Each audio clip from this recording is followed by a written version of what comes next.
അപകട മേഖലയെന്ന് അധികൃതർ കണ്ടെത്തുന്ന സ്ഥലങ്ങളിൽ നിന്നും ആളുകൾ മാറി താമസിക്കാൻ തയ്യാറാകണമെന്ന് ഉന്നത വിദ്യാഭ്യാസ മന്ത്രി ഡോക്ടർ ആർ ബിന്ദു അറിയിച്ചു.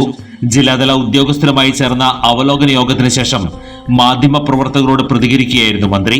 യഥാർത്ഥത്തിൽ അപകട സാധ്യത ഉള്ള സ്ഥലങ്ങളിലെ ആളുകളെ നമുക്ക് മാറ്റി താമസിപ്പിക്കാനൊക്കെ ഉദ്യോഗസ്ഥ സംവിധാനവും ജനപ്രതിനിധികളും കൈകോർത്ത് പിടിച്ചുകൊണ്ടുള്ള പ്രവർത്തനങ്ങൾ നടത്തുന്നുണ്ട്. സന്നദ്ധ സംഘടനകളും നല്ല നിലയിൽ ഫീൽഡിലുണ്ട്.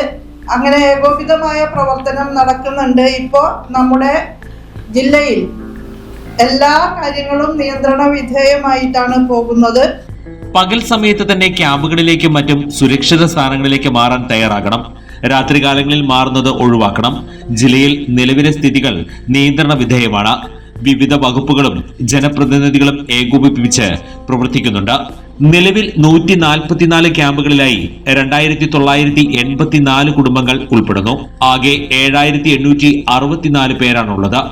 പല സ്ഥലങ്ങളിലും വെള്ളക്കെട്ട് ഇറങ്ങാത്തതും മണ്ണിടിച്ചിൽ ഭീഷണിയുള്ള പ്രദേശങ്ങളിൽ നിന്നും ആളുകൾ മാറിയതുമാണ് ക്യാമ്പ് വർദ്ധിക്കാൻ പ്രധാന കാരണം.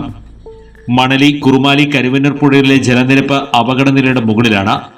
ഭാരതിപ്പുഴ, ചെറുതുരുത്തി, ആളൂർ എന്നിവ മുന്നറിയിപ്പ് നിലയുടെ മുകളിലുമാണ്.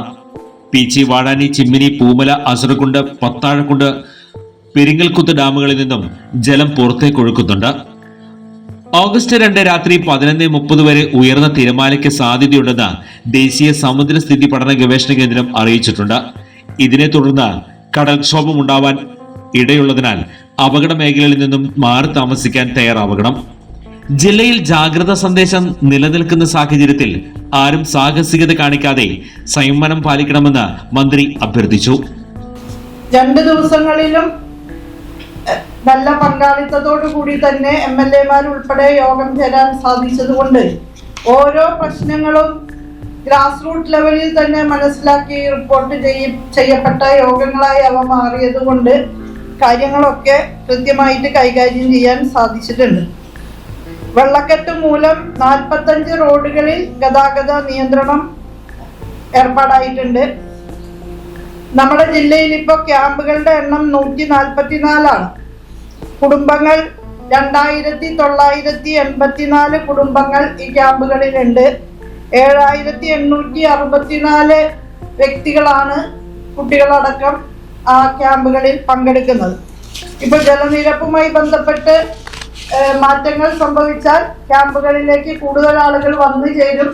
എല്ലാ ദിക്കിലും തദ്ദേശ സ്വയംഭരണ സ്ഥാപനങ്ങളുടെ പ്രതിനിധികളും അതുപോലെ റവന്യൂ വകുപ്പും ഇതര വകുപ്പുകളും എല്ലാം ഏകോപിതമായിട്ട് ക്യാമ്പുകളിൽ സൗകര്യങ്ങൾ ഒരുക്കുന്നതിന് വേണ്ടി പ്രവർത്തിക്കുന്നുണ്ട്. വയനാട് ഉരുൾപൊട്ടലുണ്ടായ ദുരന്ത പ്രദേശത്തേക്ക് 9 മൊബൈൽ ആംബുലൻസുകൾ, ആരോഗ്യ സംവിധാനങ്ങൾ എന്നിവ തൃശൂരിൽ നിന്നും അയച്ചിട്ടുണ്ട്. ഇതുകൂടാതെ അവശ്യവസ്തുക്കളുടെ ശേഖരണത്തിന് മികച്ച പ്രതികരണമാണ് ലഭിച്ചതെന്നും 6 ട്രക്കുകളിലായി സാധനങ്ങൾ കയറ്റി അയച്ചതായും മന്ത്രി അറിയിച്ചു. കളക്ടറേറ്റ് എക്സി കോൺഫറൻസ് ഹാളിൽ ചേർന്ന വാർത്താ സമ്മേളനത്തിൽ ജില്ലാ collector Arjun Pandian, ADM T Murali, assistant collector Atul Sagar തുടങ്ങിയവർ പങ്കെടുത്തു.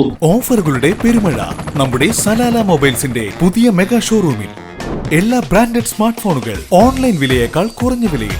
കൂടെ 0% EMI and cash back offer, loan ഫെസിലിറ്റിയും എക്സ്ചേഞ്ച് സൗകര്യവും. World class brands with latest models. തിരഞ്ഞെടുക്കുവാൻ table top display, authorised technicians, live service centre, boat, Zebronics, target തുടങ്ങിയ പ്രമുഖ ആക്സസറീസുകളുടെ authorised dealer Salalah mobiles, Moonupeedika, your smart phone partner.